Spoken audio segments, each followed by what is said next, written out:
Hello guys, welcome to Impel. So നമ്മൾ നോക്കാൻ പോകുന്നത് ഇൻട്രഡക്ഷൻ ടു റിയോളജി ആണ്. സോ റിയോളജി എന്ന് പറയുന്നത് ഫ്ലോ, അതായത് ഏതൊരു പ്രൊഡക്റ്റ് ഉണ്ടാക്കുമ്പോഴും അല്ലെങ്കിൽ ഏതൊരു പ്രൊഡക്റ്റ് നമ്മൾ മാനുഫാക്ചർ ചെയ്യുമ്പോഴും സ്പെസിഫിക്കലി ഇൻ ഫാർമസ്യൂട്ടിക്കൽസ് റിയോളജി എന്ന് പറയുന്നത് ഒരു വളരെ ഇമ്പോർട്ടൻ്റ് ആയിട്ടുള്ള ഒരു ക്രൂഷ്യൽ റോള് പ്ലേ ചെയ്യുന്ന കാര്യമാണ്.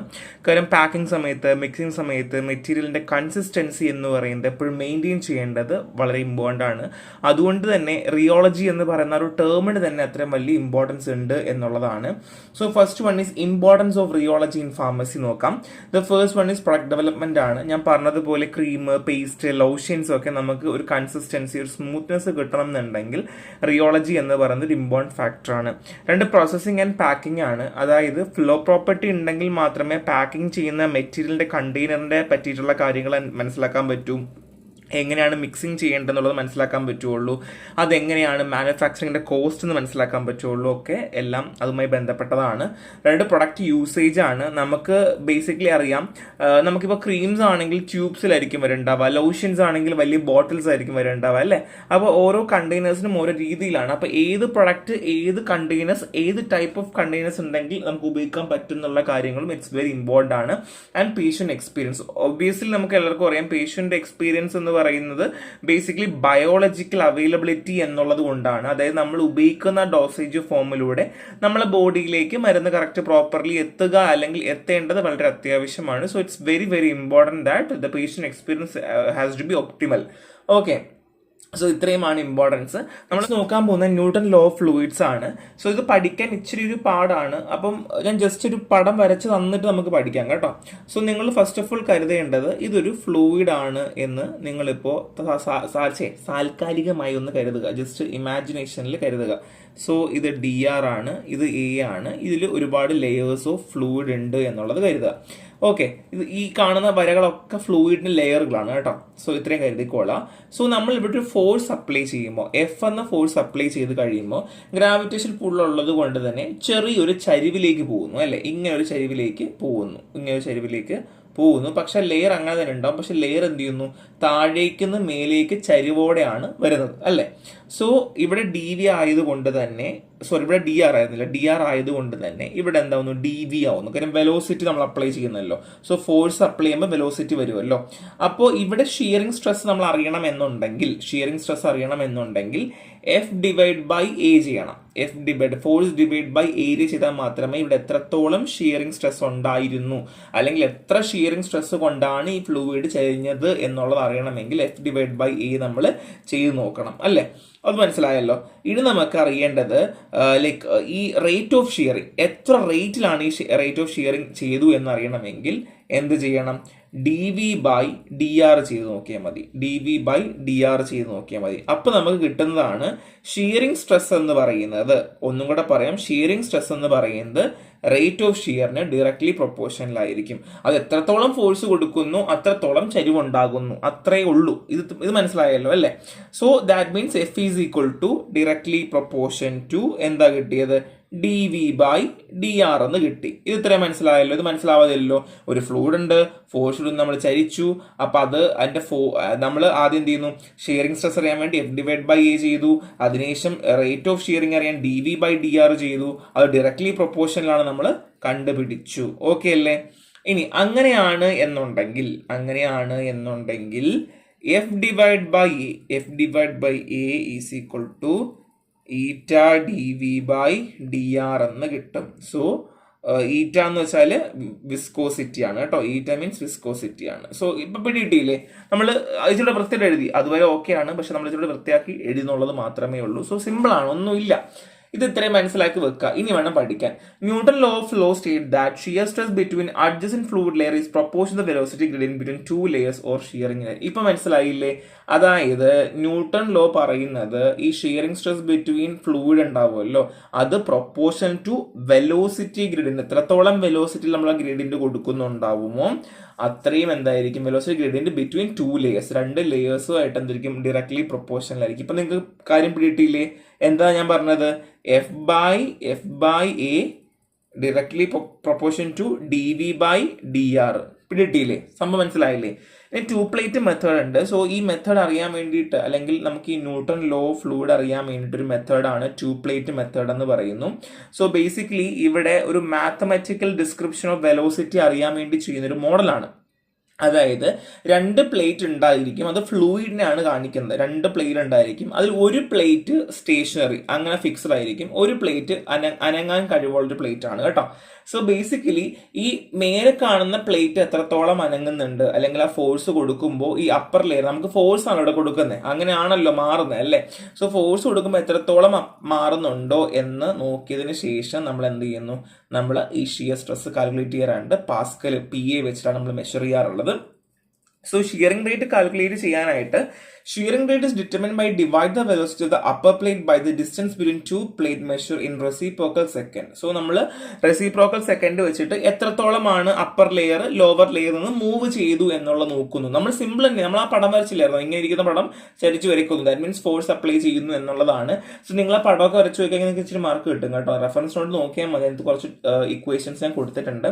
സോ ഈ ഒരു കൺസെപ്റ്റ് മനസ്സിലാക്കി വെക്കുക, ഇതാണ് ന്യൂട്ടൺ ലോ ഓഫ് ഫ്ലോ. അപ്പൊ ഇനി ആര് ചോദിച്ചാലും പറഞ്ഞു കൊടുക്കുക, ഇതാണ് ന്യൂട്ടൺ ലോ ഓഫ് ഫ്ലോ. ഒരു ഫ്ലൂയിഡ് ഉണ്ട്, ലെയേഴ്സ് ഉണ്ട്, നമ്മളത് ഒരു ഫോഴ്സ് അപ്ലൈ ചെയ്യുവാണെങ്കിൽ അതിലൊരു ചരിവ് ഉണ്ടാകും അല്ലെ, അത് ഗ്രാവിറ്റേഷൻ പുള്ളോട് താഴേക്ക് തന്നെ ഉണ്ടായിരിക്കും. So F divided by A is directly proportion to dV by dr by dV ആണ് എന്നുള്ളത് പറഞ്ഞു കൊടുക്കുക കേട്ടോ. അത് സിമ്പിൾ ആണ്, എളുപ്പമാണ് കേട്ടോ. So viscosity and fluid concept ആണ്. എന്താണ് ഡൈനാമിക് വിസ്കോസിറ്റി? മിക്കവാറും ചിലപ്പോൾ ഒക്കെ 2 മാർക്കിന് ചോദിക്കാൻ ചാൻസ് ഉണ്ട്. So define the shear stress divide by shear rate. So shear സ്ട്രെസ്സിനെ ഡിവൈഡ് ചെയ്യണം. Shear stress divide by shear rate ആണ്. The coefficient of viscosity represent the fluid resistance to flow. ഇവിടെ കാണിക്കുന്ന coefficient, the coefficient of viscosity, വിസ്കോസിറ്റിയുടെ coefficient എന്ന് പറയുന്നത് ഫ്ലൂയിഡിന്റെ resistance ആണ്, ആ ഫ്ലോയിൽ ഉണ്ടാവുന്ന ഫ്ലൂയിഡിന്റെ റെസിസ്റ്റൻസ് ആണ്. ആൻഡ് യൂണിറ്റ് ഓഫ് വിസ്കോസിറ്റി അറിയാലോ, മെഷർഡ് ഇൻ പോയിസിലാണ് അല്ലെങ്കിൽ സെന്റി പോയിസിലാണ്, CP അല്ലെങ്കിൽ Pയിലാണ് കാണിക്കുക, ഇൻ CGS യൂണിറ്റിലായിരിക്കും കേട്ടോ. So Pascal second PAS is an SI unit for 1 P is equal to 100 CP is equal to 0.1 PAS ആയിരിക്കും കേട്ടോ. സോ ഇത്രയേ ഉള്ളൂ. നമ്മൾ മെഷർമെന്റ് പറയുന്നതാണ്, പോയിസിലാണ് നമ്മൾ പറയുക, അല്ലെങ്കിൽ സെൻട്രി പോയിസിൽ പറയാം, CGS യൂണിറ്റ് ആണ്. ഇനി pascal second PAS SI unit ആണ്. And 1 P is equal to 100 CP is equal to 0.1 PAS ആണ്. സോ കുറച്ച് ഫിസിക്സും ഒക്കെ കളർന്നതാണ്, ഇച്ചിരി ബുദ്ധിമുട്ടാണ്, പക്ഷെ മനസ്സിലാക്കി പോയാൽ മതി കേട്ടോ. സോ എന്താണ് fluidity? The reciprocal of viscosity is representing A fluid is of flow. അതായത് ഒരു ഫ്ലൂയിഡിന് എത്രത്തോളം എളുപ്പത്തെ അതിന് ഫ്ലോ ചെയ്യാൻ പറ്റുന്നു, അല്ലെങ്കിൽ എത്രത്തോളം ഈസി ആയിട്ട് അതിന് ഫ്ലോ ചെയ്യാൻ പറ്റുന്നു എന്ന് പറയുന്ന ഇതിനെയാണ് നമ്മൾ എന്ത് പറയുക, ഫ്ലൂയിഡിറ്റി എന്ന് നമ്മൾ പറയുന്നത്. സോ എന്താണ് kinematic viscosity? So kinematic viscosity is the ratio of absolute viscosity to the density of the liquid at a specific temperature. Definition മനസ്സിലായി. അങ്ങനെയാണ് എന്നുണ്ടെങ്കിൽ ഇതിന്റെ ഇക്വേഷൻ എങ്ങനെയായിരിക്കും എന്നുള്ളത് ഞാനൊന്ന് പറഞ്ഞുതരാം. സോ നമുക്ക് തിരിച്ചൊരു ബ്ലാങ്കിലേക്ക് പോവാം. ദാറ്റ് മീൻസ് കൈനമാറ്റിക് വിസ്കോസിറ്റി എന്ന് പറയുന്നത് absolute viscosity divided by density. എന്താണ് absolute viscosity divide by density? ഇത് അറ്റ് എ സ്പെസിഫിക് ടെമ്പറേച്ചറിലായിരിക്കും, ഇത് അറ്റ് എ സ്പെസിഫിക് ടെമ്പറേച്ചറിലായിരിക്കും. So basically eta by rho ആണ്. So unit stoke, sentry stoke ഒക്കെയാണ് വരുന്നത്. സോ ഇപ്പൊ മനസ്സിലായില്ലേ? ഇനി നമുക്ക് ഡെഫിനേഷനിലേക്ക് പോയാലോ? ഒന്ന് നോക്കുമ്പോൾ നിങ്ങൾക്ക് ഐഡിയ കിട്ടും. എന്താണ് kinematic viscosity? Is the ratio of absolute viscosity to the density of the liquid at a specific temperature. മനസ്സിലായില്ലേ? സോ കൈനമാറ്റിക് വിസ്കോസിറ്റി ഇതാ ഇവിടെ നമ്മുടെ പറഞ്ഞ ഇക്വേഷൻസും കാര്യങ്ങളും കിടപ്പുണ്ട്. So unit stoke, sentry stock ആണ് ഞാൻ പറഞ്ഞു. സോ ബേസിക്കലി ആപ്ലിക്കേഷൻ എന്ന് പറയുന്നത് ഡിഫറെന്റ് ഫ്ലോ പ്രോപ്പർട്ടി അല്ലെങ്കിൽ ഡിഫറെന്റ് ഫ്ലോ കണ്ടീഷൻസ് അറിയാൻ വേണ്ടിയിട്ട് നമ്മൾ ചെയ്യുന്ന രീതിയാണ്, അല്ലെങ്കിൽ ഹെൽപ്പ് ചെയ്യുന്നതാണ് കൈനമാറ്റിക് വിസ്കോസിറ്റി എന്ന് പറഞ്ഞാൽ. സോ ഇങ്ങനെ വേണം ഓരോ കാര്യങ്ങളും കൺസെപ്റ്റ് പഠിച്ചു പോവാ കേട്ടോ. So next one is influence of temperature on viscosity ആണ്. ടെമ്പറേച്ചർ എങ്ങനെയാണ് വിസ്കോസിറ്റി ബാധിക്കുന്നത്? First one is inverse relationship. അത് ടെമ്പറേച്ചർ കൂടുമ്പോൾ വിസ്കോസിറ്റി കുറയും. എല്ലാ സബ്സ്റ്റൻസിന്റെയും വിസ്കോസിറ്റിയിൽ നിന്ന് കുറയുവാണ് ചെയ്യാൻ. ടെമ്പറേച്ചർ കൂടുമ്പോൾ വിസ്കോസിറ്റി കുറയുന്നു. The relationship is inversely proportional. Relationship എങ്ങനെയാണ്? ഇൻവേഴ്സ്ലി പ്രൊപ്പോർഷണൽ ആണ്.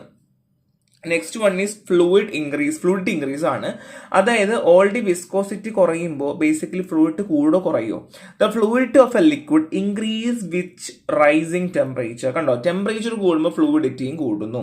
ഇനി സെൻസിറ്റിവിറ്റി ആണ്. Even a small temperature change 1 degree Celsius can significantly affect viscosity, potentially increasing it by 10%. കണ്ടോ, അതായത് ഒരു ഫ്ലൂയിഡ് നോർമലി ഒരു ടെമ്പറേച്ചർ ഒഴുകിക്കൊണ്ടിരിക്കുക, പെട്ടെന്ന് 1 degree Celsius പോലും മാറ്റമുണ്ടായാൽ ഒരു സിഗ്നിഫിക്കന്റ് ചേഞ്ച് തന്നെ ആയിരിക്കും ആ ഫ്ലൂയിഡിൽ ഉണ്ടാവുക. ഇനി വേരിയേഷൻ എമംഗ് ഫ്ലൂയിഡ്സ് ആണ്. സോ ടെമ്പറേച്ചർ ഇൻഫ്ലുവൻസ് എല്ലാ ഫ്ലൂയിഡ്സിലും ഒരുപോലെ ആയിരിക്കും. ഒരുപോലെ ആണെന്ന് വെച്ചാൽ വിസ്കോസിറ്റി ഓക്കെ നമ്മൾ കുറയുന്നു എന്നുള്ളതാണ്, അല്ലെങ്കിൽ ചേഞ്ച് വരും എന്നുള്ളതാണ്. പക്ഷേ ഓരോ ഫ്ലൂയിഡിനും അതിൻ്റെതായ ക്യാരക്ടേഴ്സ് വെച്ചിട്ടായിരിക്കും ഈ ചേഞ്ചും ഉണ്ടാവുക എന്നുള്ളത് നിങ്ങൾ മനസ്സിലാക്കി വെക്കുക. ഇനി പ്രഷർ എങ്ങനെയാണ്? സോ ജനറൽ ട്രെൻഡ് പറയുവാണെങ്കിൽ as increase in pressure typically cause fluid viscosity to increase. അതായത് നമുക്ക് പ്രഷർ കൂടുമ്പോൾ ഫ്ലൂയിഡ് വിസ്കോസിറ്റി എന്ത് ചെയ്യുന്നു, കൂടുകയാണ് ചെയ്യുക. So through the effect is less dramatic at low to medium pressure. So low പ്രഷറും മീഡിയം പ്രഷറും വെച്ചൊക്കെ നോക്കുവാണ് എന്നുണ്ടെങ്കിൽ വലിയൊരു മാറ്റമൊന്നും ഉണ്ടാവില്ല, എന്നാൽ മാറ്റം ഉണ്ടാവും. പക്ഷെ എന്നാൽ തന്നെയും ഒരു ഹയർ പ്രഷർ വേരിയേഷനൊക്കെ വരുവാണെങ്കിൽ നല്ല മാറ്റം ഉണ്ടാവും എന്നുള്ളതാണ്. ആൻഡ് മോഡറേറ്റ് പ്രഷർ ചേഞ്ച് പറയുവാണെങ്കിൽ a pressure increase for 0.1 MPa to 30 MPa usually result in about a 10% viscosity change for most liquid. അതായത് ഈ പറഞ്ഞ 0.1 MPa ആൻഡ് 30 MPa ചേഞ്ച് വരുന്നതെങ്കിൽ ഏകദേശം 10% വിസ്കോസിറ്റിയിൽ തന്നെ എന്ത് ചെയ്യാം, മാറ്റം വരാം എന്നുള്ളതാണ്. ഇത് മോഡറേറ്റ് പ്രഷറാണ്. ഇനി ഹൈ പ്രഷർ 0.1 to 200 ആണെന്നുണ്ടെങ്കിൽ viscosity and increase 3 to 7 times. കണ്ടോ, വിസ്കോസിറ്റി 3 മുതൽ 7 times കൂടുതൽ കാണിക്കാം ഫോർ ലോവർ മോളിക്യൂൾസും. എന്നാൽ ഹയർ വിസ്കസ് മിനറൽ ഓയിൽസ് ആണെങ്കിൽ 20,000 times മോറും ആയിരിക്കും എന്നുള്ളതാണ്. കണ്ടോ, ഹൈ പ്രഷർ വരുമ്പോൾ ഞാൻ ഇതുകൊണ്ടാണ് പറഞ്ഞത് ഓരോ ഫ്ലൂയിഡ്സിനും അതിൻ്റെതായ ക്യാരക്ടേഴ്സ് ഉണ്ട് എന്ന് പറഞ്ഞത്. സോ ഡിപ്പെൻഡ് ചെയ്തിട്ടാണ് ഇരിക്കുക. സോ ബേസിക്കലി പ്രഷറിന്റെ കാര്യം പറഞ്ഞു, മോഡറേറ്റിംഗ് വലിയ ചേഞ്ച് ഉണ്ടാവില്ല, ഒരു ഉണ്ടാവും, ഇല്ല എന്നല്ല. പക്ഷെ ഹൈ പ്രഷർ വരുവാണെങ്കിൽ ഭയങ്കരമായിട്ടുള്ളൊരു ചേഞ്ച്, അതും it depends upon the liquids ആയിരിക്കും. സോ നമ്മൾ നെക്സ്റ്റ് പറയാൻ പോകുന്നത് ന്യൂട്ടോണിയൻ ഫ്ലൂയിഡ്സ് ആണ്. എന്താണ് ന്യൂട്ടോണിയൻ ഫ്ലൂയിഡ്സ്? അപ്പൊ നിങ്ങൾക്ക് ഓൾറെഡി അറിയാം എന്താണ് ഫ്ലൂയിഡ്സ്, എന്തൊക്കെയാണെന്ന് അറിയാം. So Newtonian fluids obey Newton's law of viscosity. നമ്മൾ ഓൾറെഡി പറഞ്ഞ വിസ്കോസിറ്റി ഒബേ ചെയ്യുന്ന അല്ലെങ്കിൽ അനുസരിക്കുന്ന സാധനമാണ് ന്യൂട്ടോണിയൻ ഫ്ലൂയിഡ്. സോ ഇവിടെ ഒരു ലീനിയർ റിലേഷൻഷിപ്പ് ഉണ്ടായിരിക്കും. ഷിയർ സ്ട്രെസ്സും അല്ലെങ്കിൽ ഷിയർ റേറ്റും വെച്ചൊരു ലീനിയർ റിലേഷൻഷിപ്പ് ഉണ്ടായിരിക്കും. നമ്മുടെ ഗ്രാഫ് ഒക്കെ എവിടെ ഉണ്ട്, റെഫറൻസിലുണ്ട്, നോക്കാം. സോ ക്യാരക്ടേഴ്സ് നോക്കുവാണെങ്കിൽ the viscosity of Newton fluid remain constant regardless of the applying shear rate. അതായത് നമ്മൾ ഈ ഷിയർ റേറ്റ് അപ്ലൈ ചെയ്തുകൊണ്ടിരിക്കുമ്പോൾ തന്നെ എന്തായിരിക്കും, അതിന്റെ വിസ്കോസിറ്റി ഓഫ് ന്യൂട്ടോണിയൻ ഫ്ലൂയിഡ് എന്ന് പറയുന്നത് റിമെയിൻ കോൺസ്റ്റന്റ് ആയിരിക്കും. ഒന്നും കൂടെ പറയാം, viscosity of Newton fluid remain constant regardless of the applied shear rate. So നമ്മൾ ഷിയർ റേറ്റ് അനുസരിച്ച് എന്തായിരിക്കും, റിമെയിൻ കോൺസ്റ്റന്റ് തന്നെ ആയിരിക്കും എന്നുള്ളതാണ്. സോ റിയോഗ്രാം പറയുവാണെങ്കിൽ A plot of shear rate vs shear stress of Newtonian fluid produce A straight line passing through the origin. അപ്പൊ നമ്മൾ ഈ ന്യൂട്ടോണിയൻ ഫ്ലൂയിഡിന്റെ ഗ്രാഫ് വരക്കുവാണ് എന്നുണ്ടെങ്കിൽ എന്തായിരിക്കും, ബേസിക്കലി സ്ട്രെയിറ്റ് ലൈൻ ആയിരിക്കും, പാസിംഗ് ത്രൂ ദി ഒറിജിൻ ആയിരിക്കും കേട്ടോ. സോ നിങ്ങൾ ഇതിന്റെ ഗ്രാഫ് എന്തായാലും വരക്കാൻ പഠിക്കണം. ബിക്കോസ് മിക്കവാറും ഒക്കെ 5 മാർക്കിനും 10 മാർക്കിനും ഒക്കെ ചോദിക്കാൻ ചാൻസ് ഉള്ളൊരു സാധനമാണ്. ഉറപ്പായിട്ടും ചോദിക്കാനുള്ള ചാൻസ് ആണ്. നിങ്ങൾക്ക് ഉറപ്പായിട്ടും മാർക്ക് സ്കോർ ചെയ്യാനും പറ്റും. അപ്പം മനസ്സിലാക്കുക, നമ്മൾ ഓൾറെഡി ഫ്ലൂയിഡ് പഠിച്ചു, വിസ്കോസിറ്റി ഫ്ലൂയിഡ് നമ്മൾ പഠിച്ചു. പക്ഷേ അത് ഒബേ ചെയ്യുന്ന അതല്ലെങ്കിൽ അത് ഒബേ ചെയ്യാൻ സാധിക്കുന്ന, അല്ലെങ്കിൽ അത് ഒബേ ചെയ്യുന്ന ഫ്ലൂയിഡിനെയാണ് നമ്മൾ എന്ത് പറയുക, ന്യൂട്ടോണിയൻ ഫ്ലൂയിഡ് എന്ന് പറയുക. അപ്പൊ അത് മറന്നു പോകരുത് എന്നുള്ളത് വെരി വെരി ഇമ്പോർട്ടന്റ് ആണ് കേട്ടോ. സോ ഇതിന്റെ ഗ്രാഫ് എങ്ങനെയായിരിക്കും എന്നുള്ളത് ഞാൻ ഒന്ന് പറഞ്ഞു തരാം. സോ ബേസിക്കലി ന്യൂട്ടോണിയൻ ഫ്ലൂയിഡ് ആണ് എന്നുണ്ടെങ്കിൽ എന്തായിരിക്കും, ഇവിടെ ഷിയർ റേറ്റും ഇവിടെ ഷിയർ സ്ട്രെസ്സും ആണെന്നുണ്ടെങ്കിൽ ഇങ്ങനെ ലൈൻ ഉണ്ടായിരിക്കും.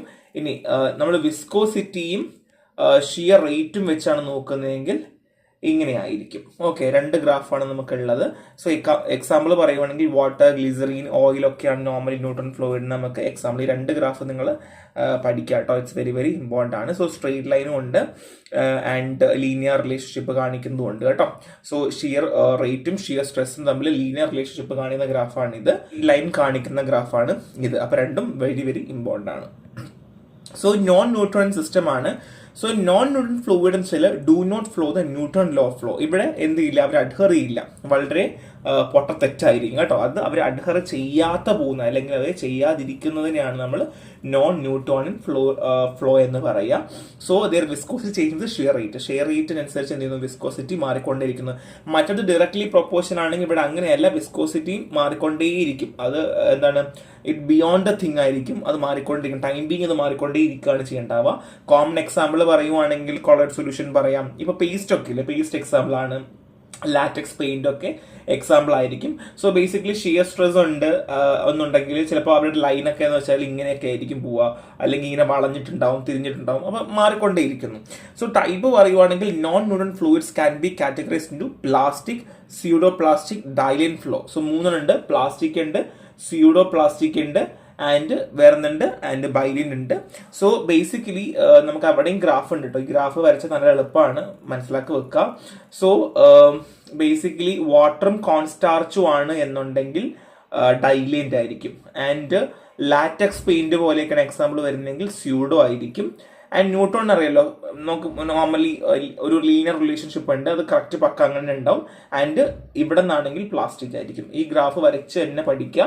സോ ഇവിടെ ഷിയർ സ്ട്രെസ് ഉണ്ട്, ആൻഡ് ഇവിടെ du/dy ഉണ്ട്. ഈ ഗ്രാഫ് ഇപ്പൊ തന്നെ എവിടെയെങ്കിലും വരച്ചു വെക്കുക. ആൻഡ് ഇവിടെ ഈൽഡ് സ്ട്രെസ്. സോ ഇവിടെ ടൂത്ത് പേസ്റ്റ് എന്ന് എഴുതുക, and it's called as plastic എന്ന് എഴുതുക. ആൻഡ് ഇവിടെ ഡൈലേന്റ് കോൺസ്റ്റാർച്ച് വിത്ത് വാട്ടർ എഴുതുക. ഇത് ന്യൂട്രോൺ നമുക്ക് ഓൾറെഡി അറിയാം. ആൻഡ് ഇവിടെ സ്യൂഡോ പ്ലാസ്റ്റിക് പെയിന്റ് എന്നോ അല്ലെങ്കിൽ ലാറ്റക്സ് പെയിന്റ് എന്നോ എന്തെങ്കിലും എഴുതി വെക്കുക കേട്ടോ. സോ ഈ ഗ്രാഫ് ഉറപ്പായിട്ട് നിങ്ങൾ പഠിക്കുക. ഇറ്റ്സ് വെരി വെരി ഇമ്പോർട്ടൻറ്റ്, നിങ്ങൾക്ക് ഉപയോഗപ്പെടും കേട്ടോ. സോ ഇത്രയും നോൺ ന്യൂട്ടൺ ഫ്ലൂയിഡ്. ഈ നെക്സ്റ്റ് വൺ ഈസ് പ്ലാസ്റ്റിൻ ഫ്ലോ ആണ്. സോ ബിഗം ബോഡീസ് എന്നും പറയും. സോ ബിഗം പ്ലാസ്റ്റിക് എന്നും പറയാറുണ്ട്, ബിഗം ബോഡി പ്ലാസ്റ്റിക് ഫ്ലോ എന്നും പറയാറുണ്ട്. So material exhibiting plastic flow also known as become bodies. ഇവർ നമ്മൾ ബിഗം ബോഡീസ് എന്നും പറയാറുണ്ട്, അല്ലെങ്കിൽ ബിഗം ബോഡീസ് എന്നും പറയാറുണ്ട്. The required a minimum shear stress to initiate flow. ഇവർക്കൊരു മിനിമം ഷിയർ സ്ട്രെസ് ഇല്ലാണ്ട് ഇവർക്ക് എന്ത് ചെയ്യാൻ പറ്റില്ല, ഫ്ലോ ഇനിഷ്യേറ്റ് ചെയ്യാൻ പറ്റില്ല. ടൂത്ത് പേസ്റ്റ് എക്സാമ്പിൾ പറഞ്ഞില്ല, എങ്ങനെയാ നമ്മൾ പിന്നിന് തള്ളി കൊടുക്കണം അല്ലെ, എന്നാൽ മാത്രമേ അത് പുറത്തേക്ക് വരുള്ളൂ അല്ലെ. So yield value is the point where the flow curve intersects the shear stress axis. Below the value the substance behave as an elastic material. അതായത് yield value എന്ന് പറഞ്ഞാൽ the point where the flow curve, നമ്മുടെ ഫ്ലോയിന്റെ curve ഉണ്ടല്ലോ, flow curve intersect the shearing stress axis. അതായത് നമ്മുടെ shearing stress ആക്സിസിനെ flow കർവും തമ്മിൽ ഒരുമിച്ച് വരുന്ന, അല്ലെങ്കിൽ അത് തമ്മിൽ ഒരുമിച്ച് ബന്ധിപ്പിക്കുന്ന പോയിന്റ് ആണ് yield value എന്ന് പറഞ്ഞാൽ. ഈ ബിലോ ദ വാല്യൂ ആണ് എന്നുണ്ടെങ്കിൽ അത് ഇലാസ്റ്റിക് മെറ്റീരിയൽ ആയിരിക്കും. എന്തായിരിക്കും, ഇലാസ്റ്റിക് മെറ്റീരിയൽ ആയിരിക്കും എന്നുള്ളതാണ്. ഇനി പ്ലാസ്റ്റിക് വിസ്കോസിറ്റി ഉണ്ട്. The slope of the rheogram above the yield value. ഇനി എബോവ് ദ yield വാല്യൂ ആണെങ്കിലോ അത് ടേംഡ് ആസ് മൊബിലിറ്റി എന്ന് പറയും. And reciprocal known as plastic viscosity. And reciprocal ആണ് എന്ത്, പ്ലാസ്റ്റിക് വിസ്കോസിറ്റി. അപ്പൊ എല്ലാം ബേസ് ചെയ്താണ് ന്യൂട്ടൺ ഫ്ലോ പഠിച്ചത്. ന്യൂട്ടൺ വിസ്കോസിറ്റി ഫ്ലോ പഠിച്ചാൽ മാത്രമേ എന്ത് ചെയ്യാൻ പറ്റുള്ളൂ, ഇതെല്ലാം നമുക്ക് പറയാൻ പറ്റുള്ളൂ. ആപ്ലിക്കേഷൻ പറയുവാണെങ്കിൽ ഈ ഫ്ലോക്ലെറ്റ് പാർട്ടിക്കിൾസിന്റെ സസ്പെൻഷന്റെ കോൺസെൻട്രേഷൻ ഒക്കെ നമുക്ക് പറയാൻ പറ്റും. പിന്നെ ഫാർമസ്യൂട്ടിക്കൽ ഫോർമുലേഷൻസ് ഒക്കെ നമുക്ക് ചെയ്യാനായിട്ട് പറ്റും. സോ പ്ലാസ്റ്റിക് ഫ്ലോ അറിയാലോ, ബിംഗം ബോഡി എന്ന് പറയുന്നുണ്ട്. സോ ഇവിടെ ആലോചിക്കുക, yield വാല്യൂ എന്ന് വെച്ചാൽ the curve intersect the shearing stress axis ആണ്. സോ ബിലോ ദ വാല്യൂ ആണെന്നുണ്ടെങ്കിൽ ഇലാസ്റ്റിക് ആയിരിക്കും, ആൻഡ് എബോ ദ വാല്യൂ ആണെങ്കിൽ മൊബിലിറ്റി ആയിരിക്കും. അത് മറന്നു പോകരുത്, രണ്ട് കാര്യമുണ്ട്, അത് മറന്നു പോകരുത്. ആൻഡ് നോൺ ന്യൂട്ടൺ സിസ്റ്റം ഉണ്ട്, ഇവിടെ എന്തായിരിക്കും, അവിടെ അനുസരിക്കുണ്ടാവില്ല എന്നുള്ളതാണ്. മറ്റേ ഗ്രാഫ് മറന്നു പോകരുത്, ആ ഗ്രാഫ് വരച്ച് തന്നെ പഠിക്കുക. It's very very important. ഇതിന്റെ കൂടെ നമ്മുടെ റെഫറൻസ് നോട്ടും കൂടെ വായിച്ച് നിങ്ങൾക്ക് ഒരു ഐഡിയ കിട്ടും കേട്ടോ. സോ നെക്സ്റ്റ് നമ്മൾ പറയാൻ പോകുന്നത് സ്യൂഡോ പ്ലാസ്റ്റിക് ഫ്ലോ ആണ്. സോ ഞാൻ ഓൾറെഡി പറഞ്ഞു അല്ലെ. So pseudo plastic material exhibit a decrease in viscosity with increase shear rate. So നമ്മളിവിടെ ഷിയർ റേറ്റ് കൂട്ടും തോറും എന്തെയ്യുന്നു, വിസ്കോസിറ്റി കുറഞ്ഞുകൊണ്ടേ ഇരിക്കുമായിരിക്കും. Also known shear thinning. ഇതിനെ പറയുന്ന പേരാണ് ഷിയർ തിന്നിങ്. അപ്പൊ നാളെ എക്സാമിന് ഷിയർ തിന്നിങ് എന്ന് പറഞ്ഞാൽ മനസ്സിലാക്കാതെ സ്യൂഡോ പ്ലാസ്റ്റിക് ഫ്ലോ ആണ്. സോ ഓൾറെഡി ഞാൻ ഗ്രാഫ് വരച്ചതാണ്, ഞാൻ കാണിച്ചു തന്നതാണ്.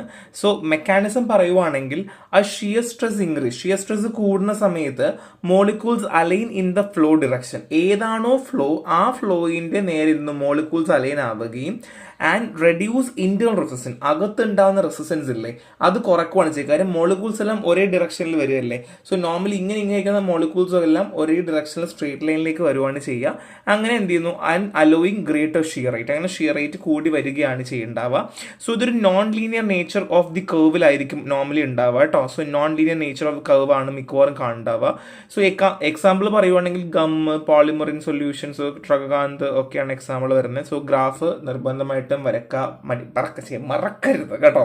So next one is dilatant flow ആണ്. So dilatant flow characterized by an increase in resistance to flow with increasing rate of shear. So ഇവിടെ ശ്രദ്ധിക്കേണ്ട കാര്യം എന്താ വെച്ചാൽ എന്താണ് ചെയ്യുന്നത്, ഡൈലൻ ഫ്ലോ എന്ന് പറയുന്നത് characterized by an increase in resistance കൂടുവാണ്, ഇൻക്രീസ് ചെയ്യുകയാണെന്ന് വെച്ചോളൂ, to the flow with increasing rate of shear. എവിടെയാണ് to flow with increasing rate of shear ആണ്. ഓൾസോ നോൺ ഷിയർ തിക്കനിങ് ആണ് കേട്ടോ. സോ മറ്റൊരു എന്താ പഠിച്ചത്, തിന്നിങ് ആ പഠിച്ചത്, ഇവിടെ എന്താ പഠിച്ചത്, തിക്കനിങ് എന്നാ പഠിച്ചത്. അപ്പോൾ രണ്ടും വ്യത്യാസമുണ്ട്. സോ ക്യാരക്ടേഴ്സ് പറയുവാണെങ്കിൽ the system increase in volume when sheared, അതായത് എങ്ങനെ the system increase in volume, അപ്പോൾ ഷിയേർഡ് നടക്കുന്ന സമയത്ത് ഈ സിസ്റ്റം ഇന്ന് വോളിയം കൂട്ടുവാണ് ചെയ്യുക. And returning to their original state of fluidity when stress is removed. എപ്പോഴാണോ സ്ട്രെസ് റിമൂവ് ആവുന്നത് അപ്പോൾ അതിൻ്റെ ഒറിജിനൽ സ്റ്റേറ്റിലേക്ക് തിരിച്ചു വരികയാണ് ചെയ്യുക. അതാണ് ബേസിക് ക്യാരക്ടർ കേട്ടോ. So the original state of fluidity when stress is removed. So composition പറയുവാണെങ്കിൽ basically suspension with high percentage of small deflocculate പാർട്ടിക്കിൾസിലാണ് കാണുക. കുഞ്ഞ് ഡീഫ്ലോക്കുലേറ്റ് പാർട്ടിക്കിൾസ് ഉള്ള സസ്പെൻഷനിൽ എന്ത് ചെയ്യാറുണ്ട്, നമുക്ക് ഈ ഡൈലിൻ ഫ്ലോ കാണാനായിട്ട് പറ്റും. സോ മെക്കാനിസം പറയുവാണെങ്കിൽ അറ്റ് ഹയർ ഷിയർ റേറ്റ് ആണെന്നുണ്ടെങ്കിൽ particle taken on an open form of packing increasing inter particle void volume and resistance to flow. അതായത് ഈ ഷിയർ റേറ്റ് കൂടുമ്പോൾ പാർട്ടിക്കിൾസിനകത്ത് എന്ത് ചെയ്യുന്നു, കുറച്ച് വോയിഡ് വോളിയം ഉണ്ടാവുന്നു, അല്ലെങ്കിൽ കുറച്ച് സ്പേഷ്യസ് ആയിട്ട് വോയിഡ് വോളിയംസ് ഉണ്ടാവുകയും അങ്ങനെ ഫ്ലോയ്ക്ക് റെസിസ്റ്റൻസ് ഉണ്ടാവുകയുമാണ് ഡൈലിൻ ഫ്ലോയിൽ നടക്കുക. സോ ഓരോന്നിനെ ക്യാരക്ടർ പഠിക്കുക. It's very very important. മിക്കവാറും 5 മാർക്ക് അല്ലെങ്കിൽ 10 മാർക്ക് നിങ്ങൾക്ക് ഉറപ്പായിട്ടും പ്രതീക്ഷിക്കാം. സോ ഞാൻ ഓൾറെഡി പറഞ്ഞതുപോലെ മിക്സിംഗ്, പാക്കിംഗ്, സ്റ്റെബിലിറ്റി, ക്വാളിറ്റി കൺട്രോളിന് റിയോളജി ഹെൽപ്പ് ചെയ്യാറുണ്ട്. ഈ പോയിന്റ് നിങ്ങൾക്ക് ഏത് ചോദിച്ചാലും, ഡൈലന്റ് ആയിക്കോട്ടെ, ന്യൂട്രൺ ഫ്ലോ ആയിക്കോട്ടെ, നോൺ ന്യൂട്രൺ ആയിക്കോട്ടെ, സ്യൂഡോ ആയിക്കോട്ടെ, ഏത് ചോദിച്ചാലും നിങ്ങൾക്ക് കോമൺലി എഴുതാൻ പറ്റുന്ന കുറച്ച് പോയിന്റ് ആണ്. ഇത് മാർക്ക് കിട്ടുന്ന പോയിന്റ്സ് ആണ്, അതുകൊണ്ട് മറന്നു പോകരുത്.